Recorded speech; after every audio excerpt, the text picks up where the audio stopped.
Estamos mirando las bienaventuranzas, Mateo capítulo 5. Hemos venido en una serie dentro de la serie de Mateo. Este es el sermón número 18 del libro de Mateo. Como hablamos, cuando iniciamos nos tomará 2 años estudiar solo Mateo.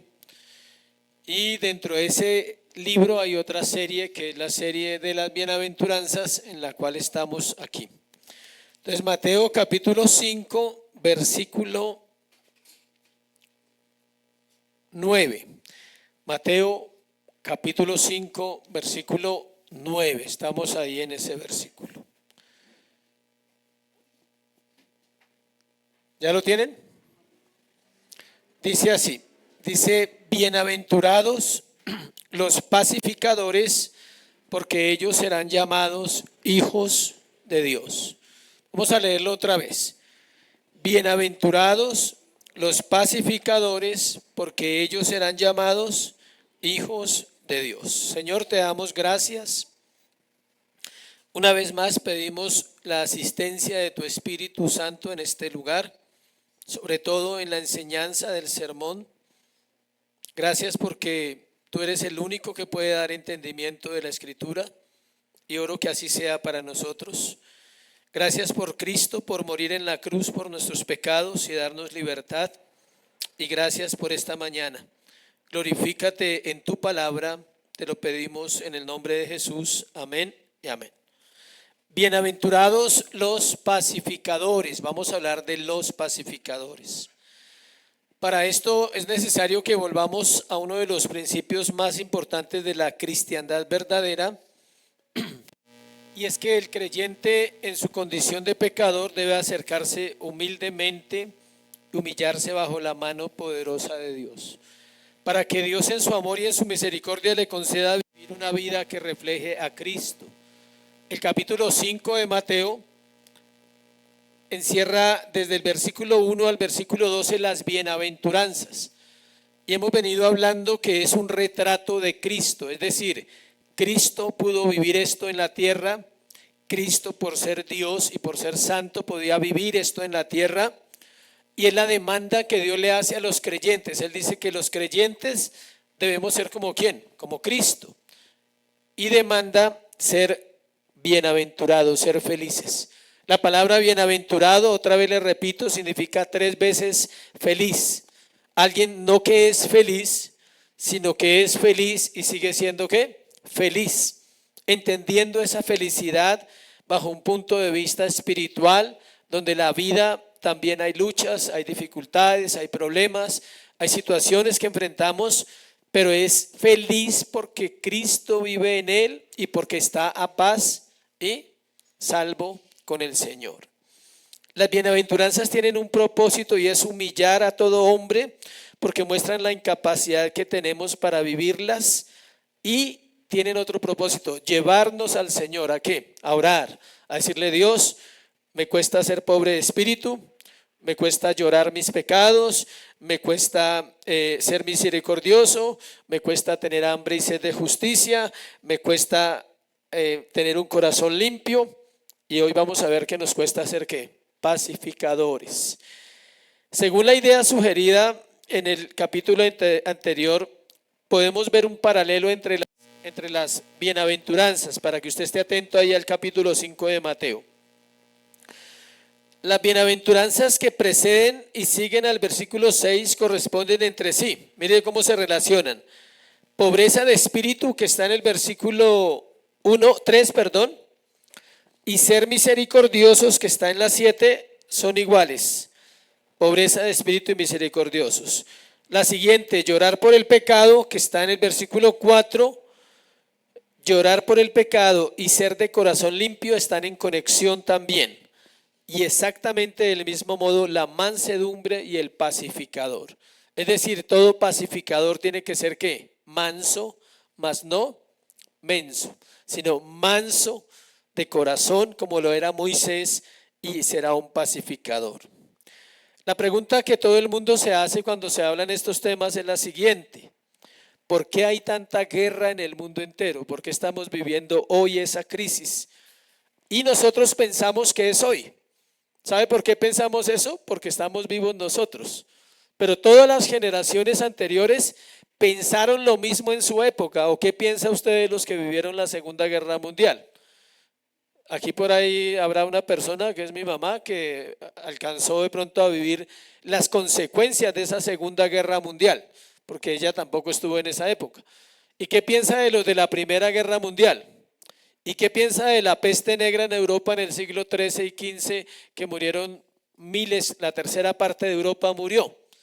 ¿Qué piensa de la época del diluvio? ¿Qué piensa de la época de las guerras, donde en Europa había guerras, en África, todo eso? Si ve, cada generación se hace la misma pregunta: ¿por qué hay tanta guerra en el mundo entero? Y ahora viene más cercano, o sea, ¿por qué hay tanta guerra entre las naciones? Pero también, ¿por qué hay tanta guerra en los hogares? Esa es la otra pregunta más cercana. ¿Por qué las familias no se aman si son familias? ¿Por qué las comunidades se destruyen si son amigos y vecinos? Y es curioso las noticias de los barrios, ¿no? Cuando matan a alguien, a veces fue el vecino. En una tomata se metió con la esposa del que no debía y era la amiga de toda la vida y el amigo de toda la vida, y terminan en un crimen. La respuesta es sencilla: porque no toda la raza humana son hijos de Dios.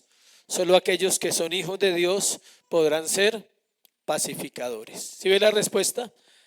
Si toda la raza humana fuésemos hijos de Dios, no habría conflicto, no habría guerra.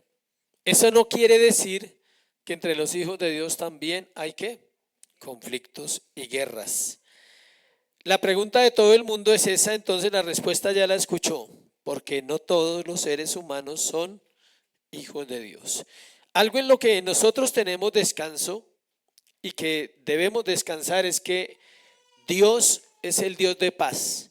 De hecho, uno de sus nombres es que el príncipe de paz. Ese es uno de los nombres de Cristo. Las escrituras tienen 400 referencias directas a la paz y una cantidad de referencias indirectas. La Biblia empieza con paz. ¿Dónde empezó? En el huerto del Edén. No había suegra, no había vecina, no había nada. No había chismes, no había contiendas, no había deudas. Las deudas también traen problemas. O sea, es un ambiente de paz. Está Eva y Adán. Es un misterio cuánto tiempo duró Adán y Eva en Edén solitos antes de que llegara la serpiente. Aclaro que la serpiente no era la suegra, era la serpiente. ¿Listo? Era Satanás, porque algunos le echan la culpa a la serpiente. Pero en ese momento la historia comienza ¿con qué? Con paz. Ahora, la historia de la humanidad termina con paz. Empieza con paz y termina con paz. ¿Dónde? En la eternidad con el Señor Jesucristo. Aunque la paz terrenal en el huerto fue interrumpida cuando el hombre pecó, Cristo en la cruz del Calvario volvió a hacer la paz una realidad. ¿Sí me explico? En el huerto del Edén hubo paz.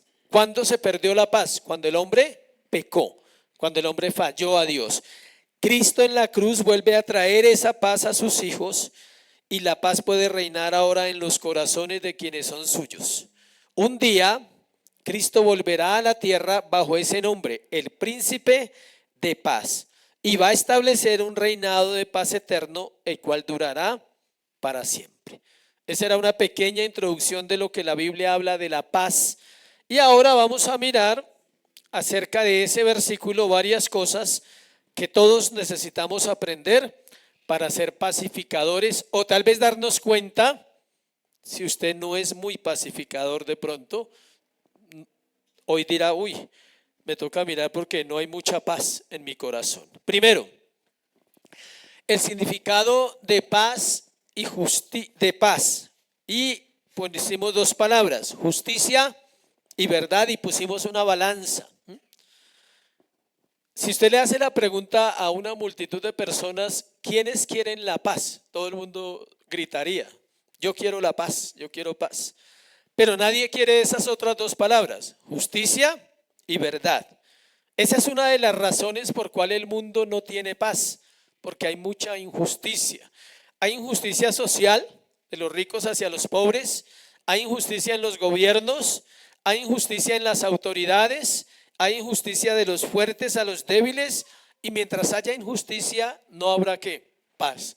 O sea, la mala noticia es que nunca habrá paz en la tierra. En la tierra. Pero puede haber paz ¿dónde? En el corazón. ¿De quiénes? De aquellos que el Señor ha salvado.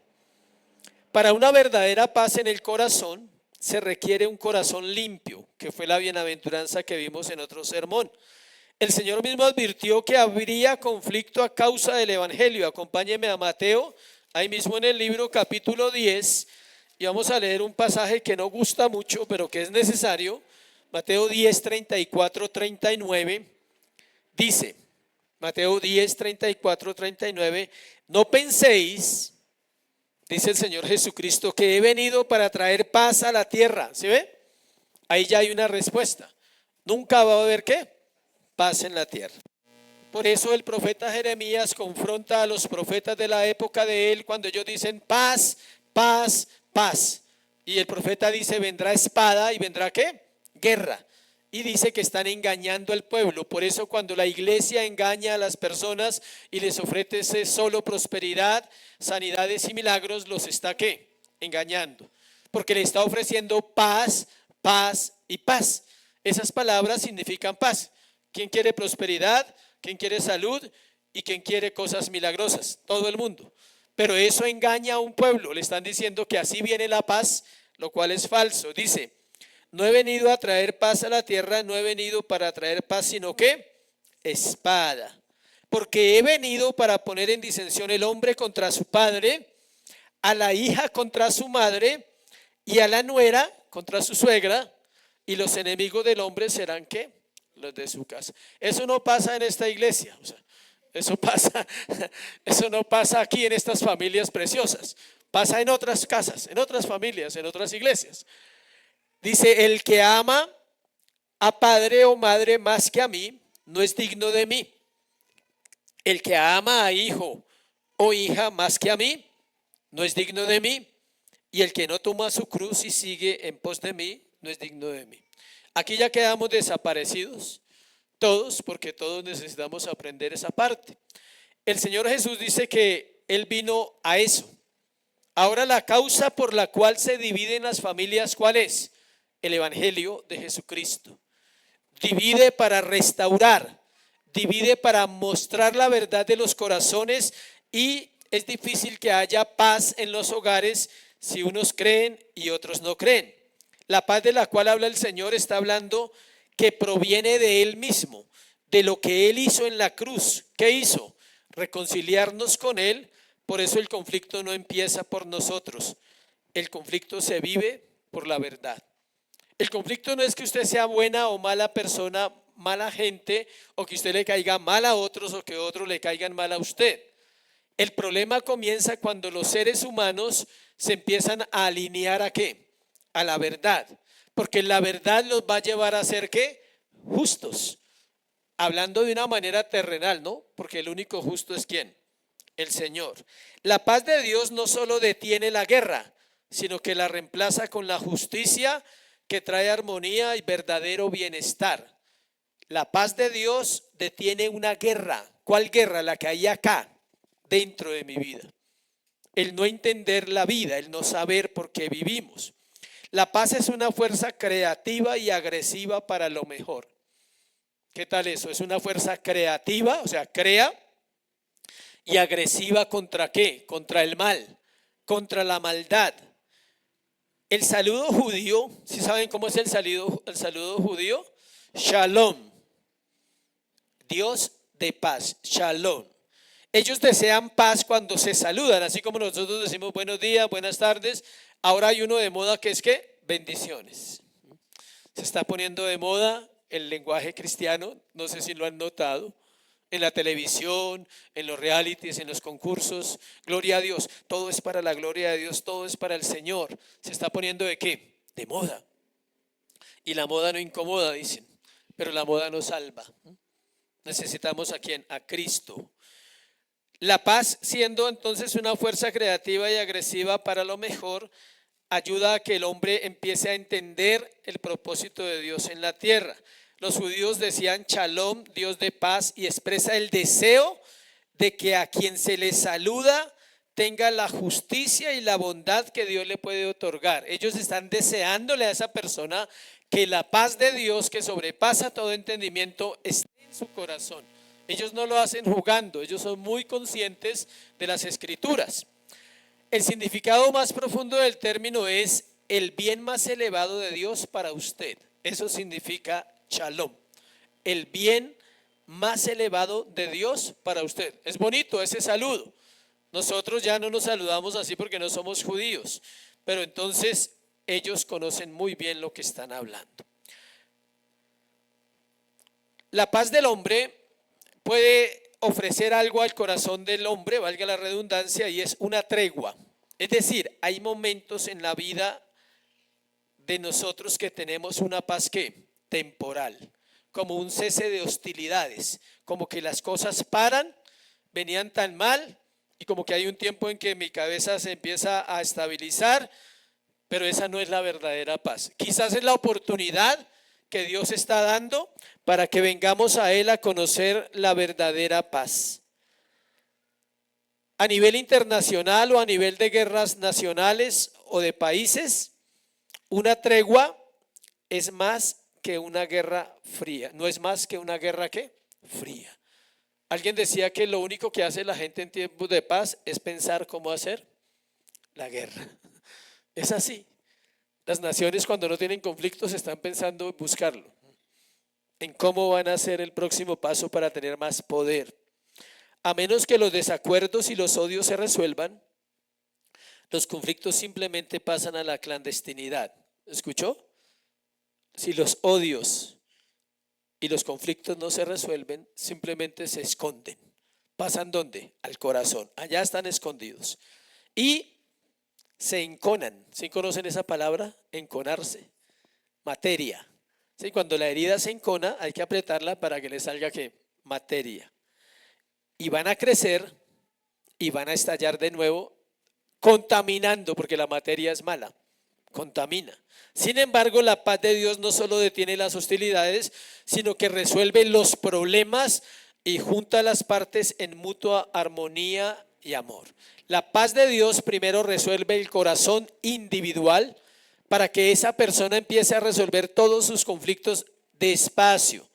No es instantáneo. No crea usted que entonces instantáneamente cuando fue salvo todo se solucionó. O si no, mire su vida cómo está. Y usted dice, uy, todavía hay harto por resolver aquí en este templo, ¿sí? Hay harto.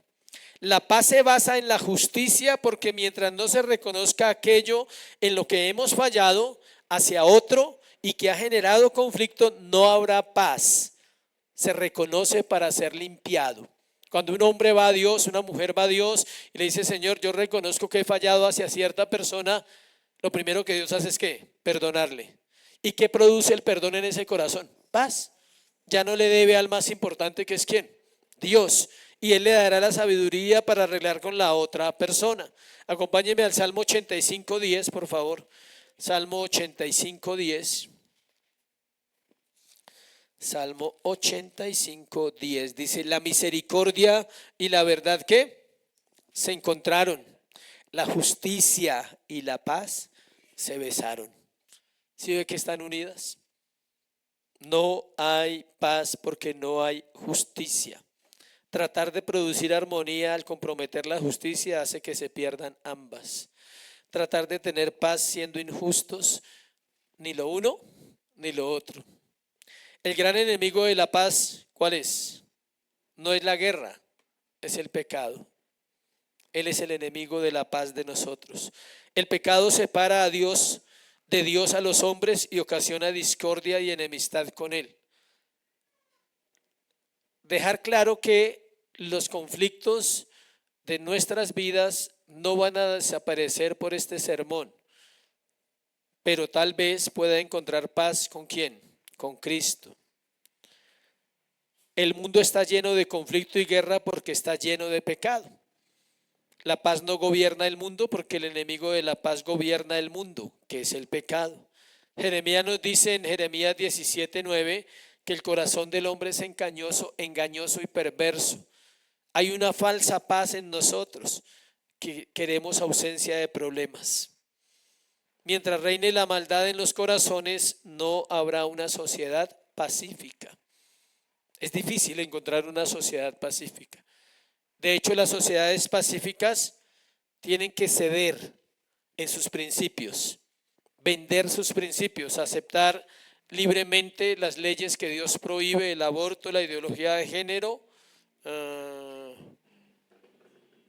la tolerancia. Así son varios países europeos, que ellos parece que fueran prósperos, ricos, el mejor país del mundo, ¿sí? Pero resulta que han negociado sus principios para tener una aparente ¿qué? Paz. Pero detrás hay gente suicidándose porque tiene todo. Aquí la gente se suicida porque no tiene nada. Allá se suicida porque ¿qué? Tiene todo. No tienen un problema que resolver y eso los desespera. O sea, eso les hace desesperarse y se matan. Tienen comida, vivienda, ropa, diversión, todo. El Estado proporciona todo. Si usted no tiene trabajo, el Estado lo mantiene. Si usted es adicto, el Estado le da. Si usted no tiene dónde dormir, le dan una habitación bonita. ¿Sí? Inventan enfermedades. Salen con enfermedades que no existen, tratando de llenar su vacío. Pero aparentemente hay ¿qué? Paz. Pero es la paz del hombre. De hecho, una de las señales del fin de los tiempos será la falsa paz. Cuando la humanidad piense que todo está resuelto, es cuando aparecerá lo más difícil. Las malas nuevas del evangelio vienen antes que las buenas nuevas. Antes de decirle a una persona el plan de salvación, siempre debemos decirle a esa persona que hay un problema en su corazón. ¿Cuál es? El pecado. A menos que una persona enfrente su pecado, no tiene sentido ofrecerle un salvador. ¿Para qué le hablamos de un salvador si no ha enfrentado lo más importante? A menos que una persona enfrente sus falsas ideas, no tiene sentido ofrecerle la verdad. ¿Qué hace usted cuando encuentra una persona que tiene ideas raras? Usted sabe la verdad y dice, uy, esa persona está mal, o sea, yo no comparto esas ideas. Tiene que ofrecerle la verdad, tiene que ofrecerle la verdad basada en la Escritura. Quizás en la gracia del Señor pueda venir sobre él y salvarle. Si alguien está en grave error acerca de una parte de la verdad de Dios, no puede tener una relación correcta y pacífica con otros hasta que el error sea confrontado y corregido. Cualquier error que tenemos acerca del Señor hace que se manifieste en las relaciones personales. Entonces lo primero que vimos hoy es que el significado de paz es a través de la justicia y la verdad. Si se quiere vivir una vida en paz, no mienta. En lo posible, obvio que somos pecadores y habrá un momento en que podemos fallar en eso. No estoy diciendo que seamos infalibles, pero que no sea a propósito, que no sea su estilo de vida, su costumbre. Si quiere vivir en paz con Dios y con los hombres, dígale, Señor, enséñame a ser ¿qué? Justo. Si hay que pagar impuestos, hay que pagarlos. Si hay una responsabilidad en una casa, hay que cumplirla. La justicia no está hablando que usted haga algo imposible. Está hablando que usted haga lo posible, lo que Dios ha permitido.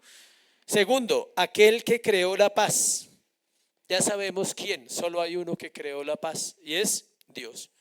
Estamos hablando desde un punto de vista de algo que ya existe, que se llama la paz de Dios.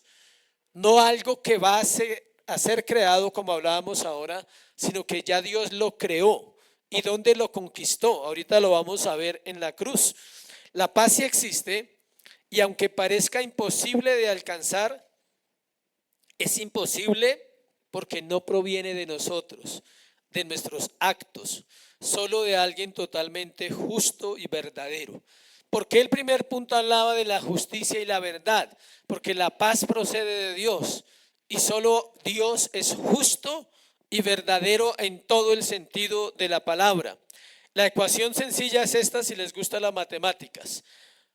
Hombres sin Dios igual a hombres sin paz. Hombres con Dios igual a hombres con paz. Eso es matemática. Hombres sin Dios igual a hombres sin paz y hombres con Dios igual a hombres con paz. Solo el que creó la paz la puede ¿qué? Dar y la puede otorgar.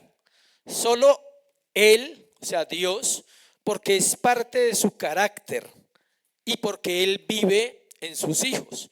Por ello podemos tener paz con Dios y con los hombres. Acompáñeme a Jeremías 29:7. Leamos ese texto de Jeremías. Alguien que habló harto de paz fue Jeremías. 29:7.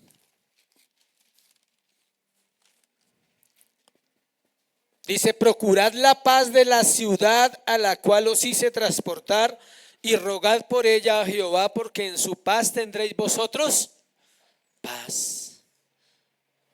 Jeremías está profetizando a un pueblo que va a ser llevado ¿qué? Cautivo, y le dice: donde ustedes vayan, o sea, a Babilonia, procuren ¿qué? La paz. La ciudad donde los voy a mandar cautivos no era a pasear, no era a divertirse, sino iban cautivos. Dice: en esa ciudad procuren la paz, porque en su paz tendréis vosotros ¿qué? Paz. Cuando usted procura la paz en sus relaciones y en su vida, el más beneficiado es ¿quién? Usted. Porque no está amargado, no está resentido, no está todo el tiempo peleando, está lleno de ¿qué? De paz. Segunda de Pedro 3:14.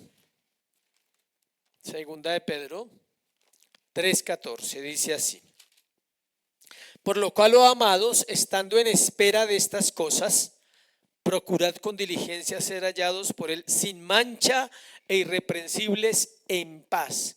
Sin mancha e irreprensibles. ¿Qué quiere decir eso? Sin pecados. Ahora la pregunta: ¿cómo me santifico? A diario. A diario voy al Señor en oración y le digo: Señor, límpiame porque contra ti he pecado. He hecho lo malo delante de tus ojos y necesito ser santificado. Note que Dios no le está diciendo que usted no va a volver a pecar, le está diciendo: cada vez que peque debe ¿qué? Arrepentirse. Entendiendo bien la frase, ¿no? No es que usted diga: bueno, como puedo pecar, entonces voy a seguir pecando libremente y el otro año me arrepiento. O sea, no. Luchar contra el pecado. La paz sucede en el corazón del hombre cuando el hombre es atraído por Dios y cuando Dios mismo quita lo que impide que el hombre tenga paz. Hay un pasaje en Colosenses que es el más claro, donde cualquier persona que hable de paz tendrá que hablar de ese versículo. Colosenses 1, 19, 20. Mire lo que dice: por cuanto agradó al Padre que en él habitase toda plenitud, es decir, en Cristo, por medio de él, por medio de Cristo, reconciliar consigo todas las cosas, las que están en la tierra como las que están en los cielos, haciendo la paz mediante la sangre de su cruz. Donde Dios otorgó la paz a su pueblo, en la cruz del Calvario. Fue allí donde Él otorgó la paz. Él pagó el precio de nuestro pecado. Él pagó la condena que había contra nosotros por ser pecadores y nos dio la oportunidad de vivir en paz. Dios hace la paz con los hombres, no los hombres con Dios. Tú no puedes hacer la paz con Dios porque hay algo que lo impide, que es el pecado. Entonces tú tienes que creer en Jesucristo, poner la fe en Él y decir: Señor, yo creo en tu palabra, creo en tu verdad, creo que a través de ti hay paz para mi corazón. ¿Cómo podría la cruz traer paz? Uno se pregunta. ¿Cómo?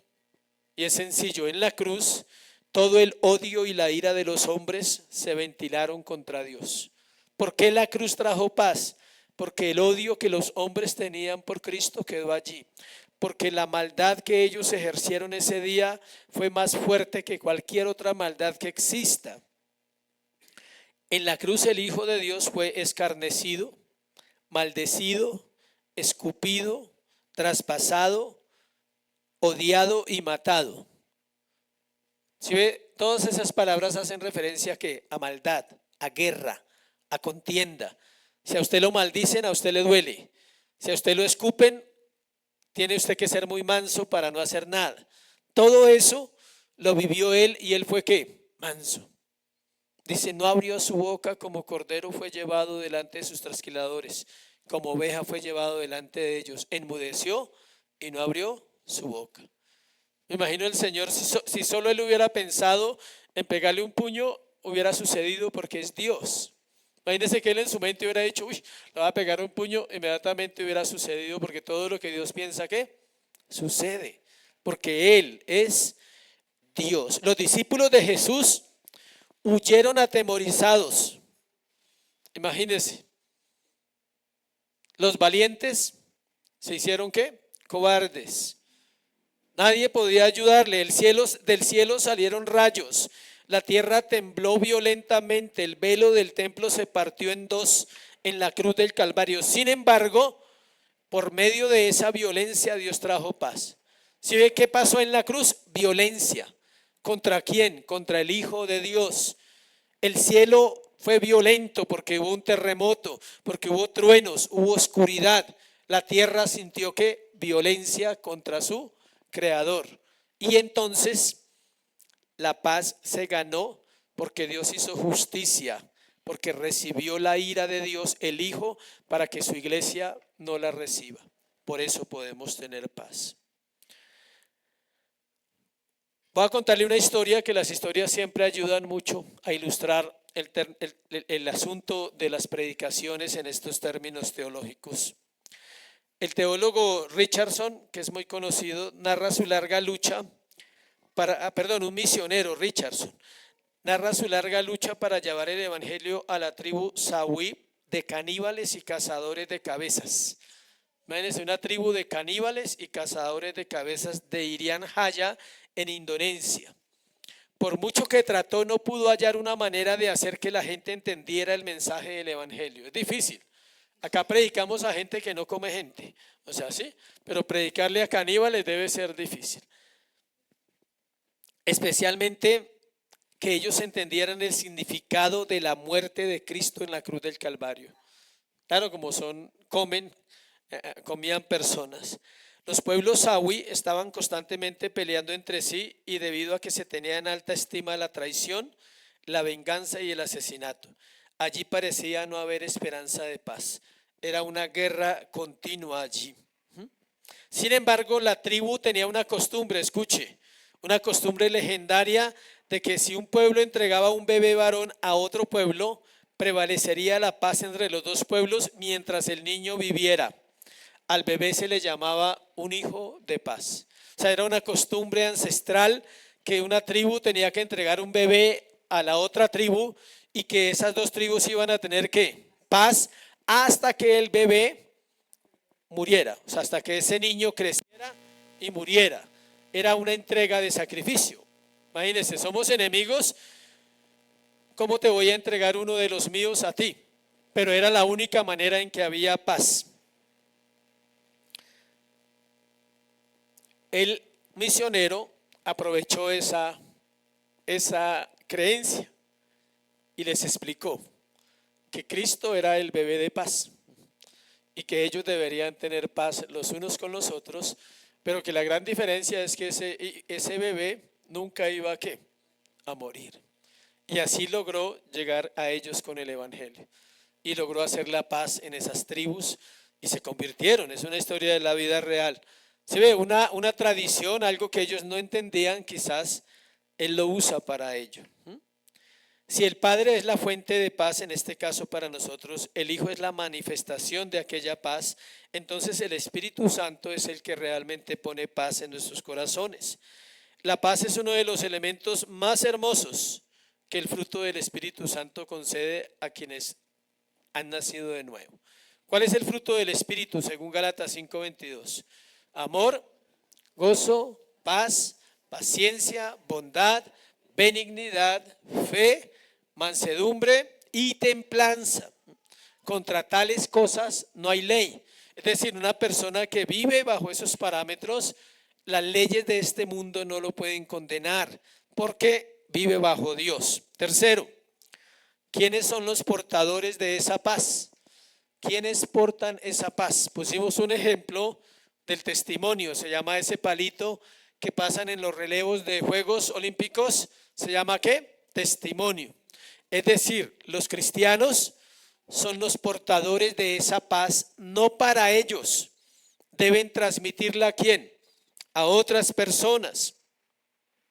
Deben influir en vidas que están llenas de odio, llenos de maldad, llenos de dolor y tristeza, que el pecado ha causado en sus corazones. A veces por desconocimiento, otras veces por deseo y otras veces por la búsqueda de algo que llene mi corazón, aunque esté enemistado con Dios. Hay gente que quiere llenar su corazón a costa de cualquier cosa. No le importa perder su familia, sus hogares, sus hijos, relaciones para conseguir sus propios ¿qué? Sueños. Y eso a la final va a terminar haciendo que pierda paz en su corazón. Aquellos que de palabra y por su ejemplo son promotores de esta paz son llamados bienaventurados. Y el título que reciben es que serán llamados hijos de Dios. Es un elevado honor, es una dignidad, pero escuche, demanda que nosotros seamos luz en medio de las tinieblas. Acompáñeme a Romanos 12:21. Romanos 12:21. Dice, no seas vencido de lo malo, sino vence el bien. Vence con el bien el mal. ¿Cómo se vence el mal? Peleando, alegando, contestando. Se vence con el bien. Una de las características de los pacificadores es que saben cuándo abrir la boca y cuándo no abrirla. Porque tienen dominio propio, porque son limpios de corazón, porque tienen hambre y sed de justicia. Prefieren perder una pelea y no una amistad. Prefieren perder una pelea y no una relación de pareja. Prefieren callar antes de ofender. No responden con la misma palabra que le dicen, porque la blanda respuesta ¿qué? ¿Qué dice la Biblia? Aplaca la ira. Cada vez que a usted le hablan en un tono y usted lo sube de ahí, ya empezó la pelea. O sea, a usted le hablan aquí y usted sube, ya. Si va a responder, el tono anterior, para los que entienden de música, ¿sí? El anterior, o sea, medio tono abajo, eso, ¿sí? Le llamamos un bemol en la música. O sea, si a usted le hablan en un tono, un bemol abajito, bueno, está bien, vamos a hablar, ¿sí? Pero apenas usted sube el tono, ya, algunos necesitan dos, dicen por aquí, 2 tonos abajo, ¿sí? O una escala completa, bajar. O sea, en todo caso, no se puede hablar de la misma manera que me hablan, más cuando se trata de contienda, más cuando se trata de reclamo. Filipenses 4, 8, 9. Este debería usted y yo sabernoslo de memoria. Por lo demás, hermanos, todo lo que es verdadero, todo lo honesto, todo lo justo, todo lo puro, todo lo amable, todo lo que es de buen nombre, si hay virtud alguna, si hay algo digno de alabanza, ¿en esto qué? Pensad. Dice, lo que aprendisteis de mí, esto haced, y el Dios de paz estará con vosotros. El Dios de paz estará con vosotros cuando aprendemos a ocupar nuestra mente en lo bueno, lo puro, lo honesto, la alabanza, la virtud. Alguien resumía eso y decía pensar en quién, en Dios, porque todo eso proviene de quién, de Él. En hebreo, como hablamos ahora, paz no es nunca un estado negativo, nunca quiere decir la ausencia de guerra. Para los judíos, y usted lo está viviendo en lo que ellos están enfrentando ahorita, para ellos la paz no tiene que ver si hay guerra o no, ellos viven en paz, porque ellos viven bajo principios, y ellos si les toca hacer una guerra, la hacen para respetar ¿qué? Los principios divinos. ¿Cuántos sabían que la guerra está establecida por Dios? La guerra militar, la guerra física está establecida por Dios. ¿Se acuerdan cuando estudiamos los libros del Antiguo Testamento que dice que Dios permitió que esos enemigos se quedaran? ¿Para qué? Para que aprendieran a qué, a hacer la guerra. Es decir, Dios entrenó a Israel y le dijo, voy a dejarles enemigos alrededor para que se vuelvan expertos en qué, en la guerra. Aprendan a pelear, tenía que aprender a hacer armas, tenía que aprender estrategias militares. Entonces la guerra no está fuera de la voluntad de Dios, iglesia. Pero en medio de la guerra su pueblo puede tener ¿qué? Paz, que es lo importante. En el oriente, cuando un hombre le dice a otro shalom, que es la misma palabra, ya lo expliqué, pero aquí hay algo más, no quiere decir que le desea al otro solamente la ausencia de males, le desea la presencia de todos los bienes. Le dice, deseo que todo lo bueno te alcance, todo lo bueno te suceda. No como un positivismo, no es que ahorita empiece a hacer positivismo, no. En la Biblia, paz quiere decir no solamente liberación de todos los problemas, sino disfrutar de todas las cosas buenas. Gracias a Dios nosotros sabemos que las cosas buenas son las buenas, las que el Señor tiene para nosotros. Si alguien necesita prueba, es bueno. Dios se la va a traer pronto. ¿Para qué? Crezca, para que madure, para que salga de esa situación que está viviendo. El creyente es el que con el evangelio comparte la paz, las buenas noticias al corazón del pecador para que perdone sus enemigos.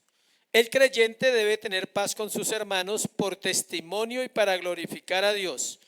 Entre hermanos no puede haber contienda, chismes, contiendas, escarnecedores, no puede haber entre hermanos en las iglesias. No puede haber porque comparten al mismo Dios, la misma fe, y eso trae un mal testimonio a los otros hermanos nuevos que están empezando. Entonces, si hay un asunto que arreglar, ustedes tienen que maduramente decir, hablemos y arreglemos este asunto porque Dios pide que en mi corazón haya ¿qué? Paz. Perder la paz es equivalente a estar perdiendo la comunión con el Señor. Por eso hemos hablado todos estos años, de que empezamos este proceso de la iglesia, que la iglesia no depende, por ejemplo, del gobierno. La iglesia no depende de la economía de un país. La iglesia no depende si hay guerras o no hay guerras en una nación. La iglesia depende ¿de quién? De Dios. Y usted no puede alarmarse, uy, es que si sigue ese señor ahí en el poder, no podemos hacer nada. ¿Qué debes hacer? Orar. Y hacer lo tuyo, lo que te corresponde. Compartir la palabra. Los pacificadores deben llevar a otro a hacer la paz con Dios. Y los cristianos no son un cuerpo élite. Escuche, esto es importante. Ningún cristiano, ninguna iglesia es un cuerpo élite que ha alcanzado espiritualmente una meta y que mira con menosprecio al resto del mundo. Cuando la iglesia cae en eso, cae en un legalismo. Eso no es de Dios, eso no glorifica a Dios.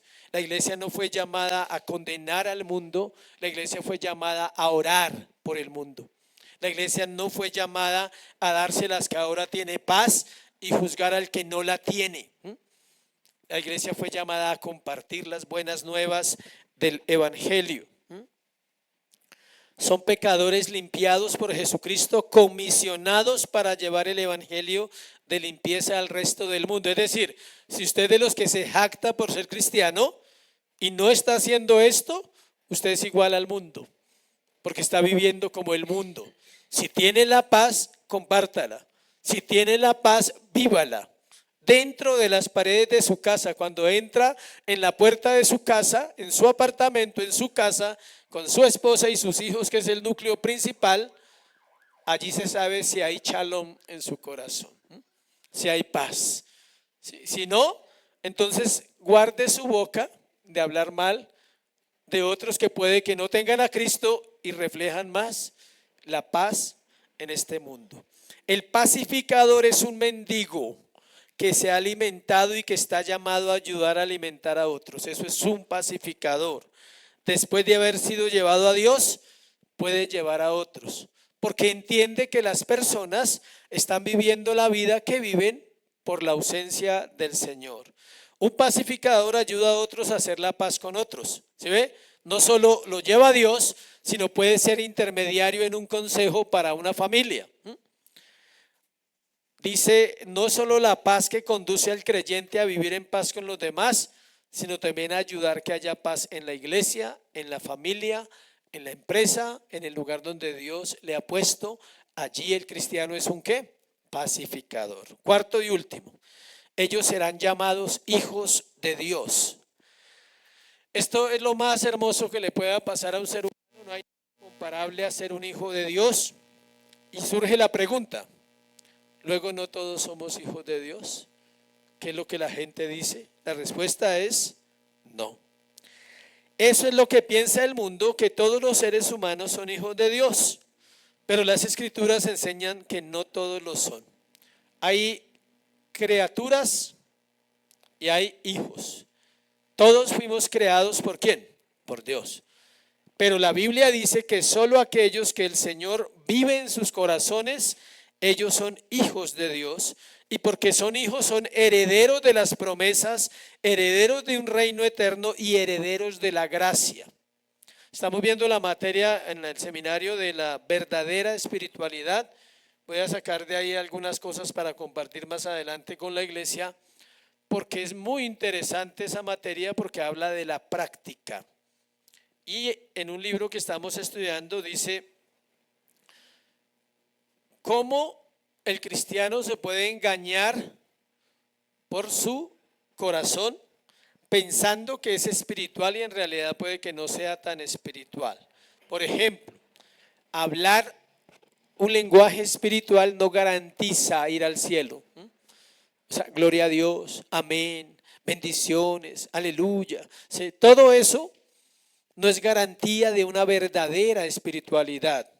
El tiempo que una persona lleva en la iglesia tampoco, que porque es fundador de la congregación, no, eso no garantiza que usted sea más espiritual que otro. ¿Qué garantiza? También dice ahí que garantiza. Por sus frutos le conoceréis, dice la palabra. ¿Cuál fruto? Está en la Biblia, Gálatas. Ese es el fruto. Ahí no es cuántas casas tiene, cuántos carros logró, no es ese tipo de fruto económico. Es cómo está su corazón, cómo se queda callado en vez de pelear, por ejemplo. Eso es un fruto en el corazón. Cuando a usted lo ofenden, ya llegó a ese nivel de meditar, pero no con yoga, sino en la palabra, Señor, ayúdame.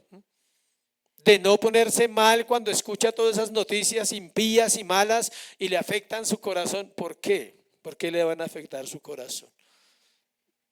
Debería afectarle su corazón, pero iría a decirle, Señor, gracias porque me has salvado, porque ahora tengo un entendimiento de la verdad y ya no, aunque me duele, te pido que seas tú el que obre en eso. O sea, no estoy diciendo que no sienta, usted tiene derecho a sentir. El problema es que no sentir como el mundo siente. Entonces la verdadera espiritualidad son los hijos de Dios los que realmente la pueden manifestar. Solo los hijos de Dios son personas que pueden llegar a vivir las bienaventuranzas. De hecho es un deber. Si usted no las vive, debe orar, debe decirle, Señor, ayúdame a hacerlo para dar testimonio de Dios. Solo aquellos llamados hijos de Dios son personas con verdadera espiritualidad, que son guiados por Dios y que su corazón está siendo transformado constantemente porque el Espíritu Santo mora en sus corazones. El crecimiento de un cristiano es gradual. ¿Se acuerda? Yo no puedo exigirle a una persona que llegó ayer que viva la vida de otro que hace años está en la iglesia y que hace parte de la iglesia, que se ha comprometido y que uno ha visto el proceso de santificación de esa vida desde que llegó. Pero eso no quiere decir que la otra persona no pueda ser ¿qué? Espiritual. Es espiritual. ¿Cuándo usted es espiritual? En el día, en el instante en que nace de nuevo, en ese momento se convierte en un ser espiritual. Cerremos con 1 Corintios 2, por favor, para explicar un poquito esta parte de qué es ser espiritual. 1 Corintios 2, del 6 al 16. Solo lo vamos a mirar por encima, obvio.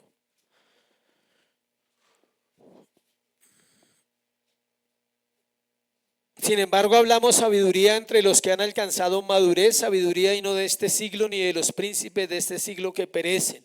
Las personas espirituales hablan ¿qué? Sabiduría.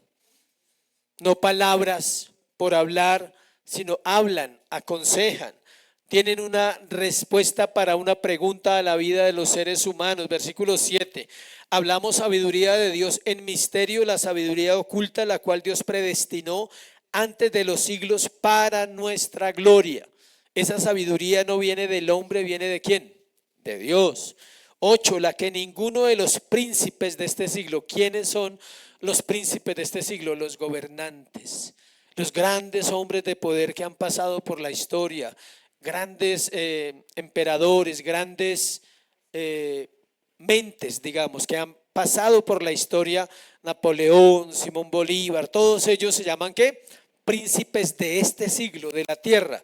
Pero dice que un hijo de Dios, el más chiquitico de los hijos de Dios, puede llegar a ser más sabio que cualquiera de esos hombres, porque esto está escondido para ellos y está revelado ¿para quién? Para sus hijos. Dice, antes bien, como está escrito, cosas que ojo no vio, ni oído oyó, ni han subido al corazón del hombre, son las que Dios ha preparado para los que le aman. Y solo podemos amarle por una razón. ¿Cuál es? Porque Él nos amó primero. Tú no puedes amar a Dios porque un día decidas, voy a amar al Señor. No, tú lo amas porque un día te das cuenta y dices, tú me amaste primero, tú me salvaste, tú me diste una oportunidad y lo único que puedo ofrecerte en esta tierra es ¿qué? Amor y gratitud. Lo amas por gratitud, porque le dices gracias porque tú me amaste. Porque si no me hubieras amado, no me habrías salvado de la manera que lo hiciste. Versículo 10, pero Dios nos la reveló ¿a quién? A nosotros, no a este grupo, sino a su iglesia a nivel global, porque el Espíritu todo lo escudriña aún lo profundo de Dios. Por eso usted puede entender el amor, la bondad, la sabiduría, la gracia, la misericordia, el perdón ¿de quién? De Dios. Porque todo eso proviene del Señor. Porque ¿quién de los hombres sabe las cosas del hombre sino el espíritu del hombre que está en él? Así tampoco nadie conoció las cosas de Dios sino el Espíritu de Dios. El Espíritu Santo mora en el corazón del creyente y el Espíritu Santo le revela las cosas ¿de quién? Del Padre y del Hijo. Nosotros no hemos recibido el espíritu del mundo sino el Espíritu que proviene de Dios, para que sepamos lo que Dios nos ha concedido. ¿Qué nos concedió? Una vida diferente al mundo, una vida terrenal como la de cualquier otro ser humano, pero una vida bajo Él, aceptando su voluntad. 13, lo cual también hablamos con palabras enseñadas por sabiduría humana, no con palabras enseñadas por sabiduría humana, sino con las que enseña el Espíritu, acomodando lo espiritual a lo espiritual. Discernir, cuando usted habla, puede ayudar a una persona porque Dios pone esas palabras en el corazón de esa persona. Y viene el versículo clave, pero el hombre ¿qué? Natural. Natural es un ser humano común y corriente, no está diciendo que sea malo, terrible, el más malo de este mundo, sino un ser natural, no tiene al Espíritu Santo, no percibe las cosas que son del Espíritu de Dios, porque para él son ¿qué? Locura. No las puede entender porque se han de discernir espiritualmente. Por eso el mundo no entiende la paz. Nosotros tenemos la paz que sobrepasa todo entendimiento. Es decir, hay un conflicto y usted antes de desesperarse y de angustiarse, usted va al Señor y le dice, ayúdame Dios, yo necesito tu ayuda. Necesito saber qué hacer en esta situación. Una pérdida es difícil. Estoy hablando de una pérdida de un ser querido. De cosas difíciles en la vida, esa. Un fracaso matrimonial, para algunos, aunque no lo crea, es difícil. Aunque usted lo tome como una liberación. Pero es difícil. Es difícil. Porque sea que usted tenía la razón o no la tenía, es un fracaso en esta vida y le va a marcar su corazón. No poder salir de una condición de pecado es difícil. Es difícil y necesita la ayuda del Señor porque necesita paz. En cambio, versículo 15, el espiritual juzga todas las cosas, pero él no es juzgado de nadie. Aquí hay que tener cuidado porque no nos mandaron a juzgar, sino juzga en un sentido de juicio, como de decir las cosas son así, las cosas son así. No impone, es un juicio, puede dar un juicio, un criterio. Puede decir, mira, lo que debes hacer es esto. Si a mí alguien me pide un consejo, yo no puedo ir a decirle, es que a mí me parece. Le digo, no, mira, la Biblia dice esto, haz esto. Porque en tu caso está pasando esto y esto. Y está viviendo esto por esta situación. Entonces la Biblia para esos casos dice que esto. Juzga correctamente una situación. Y versículo 16, porque ¿quién conoció la mente del Señor? ¿Quién le instruirá? Y el versículo dice, más nosotros ¿qué? Tenemos la mente de Cristo. La pregunta es esa, ¿tenemos la mente de Cristo? La respuesta es que todos los creyentes deben tenerla, pero deben llenarla. Porque Dios no lo va a hacer por usted. Dios no va a orar por usted. Dios no va a leer la Biblia por usted porque Él la hizo. Dios hizo la Biblia. Él la estableció. ¿Usted cree que Dios necesita orar? No. ¿Dios necesita leer? No. ¿Dios necesita congregarse? No. ¿Quién necesita eso? El creyente. Y es lo que debemos hacer. Amén. Póngase sobre sus pies, vamos a orar, vamos a darle gracias al Señor por este tiempo.